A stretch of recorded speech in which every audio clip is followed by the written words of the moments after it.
మీరు మాట్లాడమని మైక్ ఇవ్వకపోతే ఎలాగే. సుబ్బు గురించి ఈ సినిమా గురించి చాలా మాట్లాడాలని ఉంది. బట్ మాట్లాడితే అందరూ వెళ్ళిపోతారు, ఎందుకంటే అంత కంటెంట్ ఉంది. బట్ ఆల్రెడీ అందరూ ఈ సినిమా గురించి చాలా ఎమోషనల్గా మాట్లాడారు. అందరూ మనస్ఫూర్తిగా ఇక్కడికి ఈ సినిమా సక్సెస్ అవ్వాలని వచ్చిన వాళ్ళే, డైరెక్టర్స్ కానీ ప్రొడ్యూసర్స్ కానీ అందరూ. ఈ సినిమాతో యాక్చువల్గా నాకు ఫస్ట్ సుబ్బు ప్రతిరోజు పండుగ అయిపోయిన తర్వాత నాకు తేజు అన్న ఒకసారి ఒక కథ వినాలని చెప్పి నాకు సుబ్బు నా దగ్గరికి పంపించాడు. తేజు పంపిస్తే కథ విన్నాను. కథ విన్నప్పుడే అంటే తను నిజంగా నార్మల్గా ఇలా కనిపిస్తూ ఉంటాడు. కథ చెప్పేటప్పుడు ఒక పూనకం వచ్చినట్టుగా తనలోంచి ఒక క్యారెక్టర్ బయటకు వచ్చేస్తుంది. ఆ క్యారెక్టర్ చూసి భయం వేసింది. నిజంగా ఆ ఎనర్జీ కనుక స్క్రీన్ మీదకి తీసుకొస్తే డెఫినెట్గా ఒక మంచి డైరెక్టర్ అవుతాడని ఆ రోజు నమ్మి బయటకు వచ్చి యాక్చువల్లీ తేజుతో ఈ సినిమా చెయ్యి తమ్ముడు, డెఫినెట్గా చాలా బాగుంటుంది, ముందు డైరెక్టర్లో అయితే మ్యాటర్ ఉంది అని అన్నాను. నిజంగా అలాగే సోలో బతికే సో బెటర్ చాలా బాగా తీశాడు. దాని తర్వాత నేనే పిలిచి యాక్చువల్గా అప్పుడు రాజేష్ గారితో యాక్చువల్ ట్రావెల్ అవుతున్నప్పుడు నీతో ఎప్పుడైనా సరే ఒక సినిమా తీద్దాము అని చెప్పి మా ప్రొడక్షన్లో అడ్వాన్స్ ఇచ్చాను. ఇచ్చిన తర్వాత అక్కడి నుంచి యాక్చువల్గా ఒక జర్నీ స్టార్ట్ అయింది మా ఇద్దరికి. అప్పుడు స్టార్ట్ అయ్యేటప్పుడు నిజంగా తను అంటే నాకు ఏదైనా ఐడియా వచ్చినా తనతో షేర్ చేసుకోవడం, నా కథలో కూడా తను కూర్చోబెట్టడం, చెప్పేటప్పుడు చాలా ఎనర్జీగా బాగా చెప్పేవాడు. దాంట్లో నాకు ఒకసారి ఈ కథ చెప్పాడు. చెప్పినప్పుడు నేను అన్నాను, ఈ కథని ఎవరు జడ్జ్ చేయలేము, ఇది నువ్వు తీస్తే అది చూసి వెళ్ళిపోవడం తప్పించి ఏం చేయలేము అని చెప్పాను.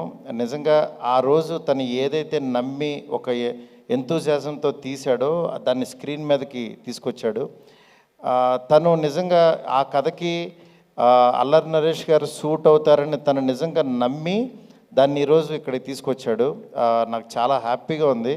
ఎందుకంటే ఒక డైరెక్టర్ నిజంగా తన కథని క్రాఫ్ట్ని నమ్మి తన ఎమోషన్ని స్క్రీన్ మీద తెచ్చుకోవటం అంటే ఇట్స్ నాట్ ఈజీ థింగ్. అది నిజంగా సుబ్బు ఈరోజు తీసుకొచ్చి ఇంతమందికి అందరితో కూడా శభాష్ అనిపించుకున్నాడంటే చాలా హ్యాపీగా ఉంది.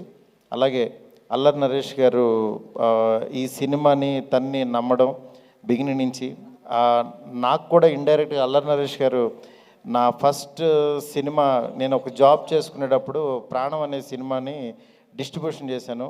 అప్పుడు డబ్బులన్నీ పోచేసుకుని ఒక 50,000 పెట్టి ఎవరో కొనుక్కుంటుంటే ఆ డిస్ట్రిబ్యూషన్లో కలిశాను. ఆ సినిమాలో యాక్చువల్గా డబ్బులు పోయిన తర్వాత ఇక అప్పుడు యాక్చువల్గా ఏంటంటే సీరియస్గా ఎక్కడ పోయినాయో అక్కడే ఎత్తుక్కోవాలని చెప్పి యాక్చువల్గా ఆర్య సినిమా కొన్నాం. తర్వాత ఇక అక్కడి నుంచి మా జర్నీ స్టార్ట్ అయింది. అట్లాగా అల్లరి నరేష్ గారితో నిజంగా ఒక జర్నీ నా ఫస్ట్ సినిమా జర్నీ స్టార్ట్ అయింది. నెక్స్ట్ ఇక్కడ రాజేష్ గారు ఒక డిస్ట్రిబ్యూటర్గా నాకు తెలుసు చాలా నాళ్ళ క్రితం. తర్వాత నిజంగా ఆయన సినిమా ప్యాషన్ చాలా మంచి వ్యక్తి.